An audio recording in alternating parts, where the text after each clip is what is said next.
जय मदार काली भक्तों।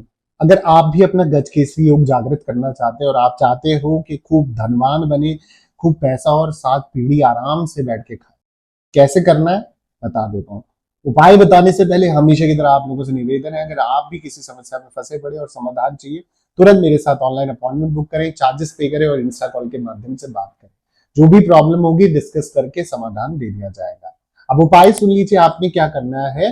तांबे का लोटा लेना है, उसमें 4 चांदी के टुकड़े आपने चकोर टुकड़े आपने डालने हैं, उसको गंगा जल से भर देना है और थोड़ा सा उसमें केसर डालना है और 2 इलायची हरी वाली डालनी है। थोड़ा सा उसमें इत्र मिलाएं और इसको क्या करना है, आपने घर की नॉर्थ डायरेक्शन में साफ सुथरी जगह में ऊंचे स्थान पे रख देना है, जहां कोई छेड़छाड़ ना करे, जो जहां कोई हाथ ना लगाए। परमानेंट आप रखे रखो उसे, किसी भी पुष्य नक्षत्र में या शुभ दिन पर आप सुबह नहा धुल के रखो, आप देखोगे आपका गजकेसरी योग जागृत होगा। जय माता दी, जय मनवाद।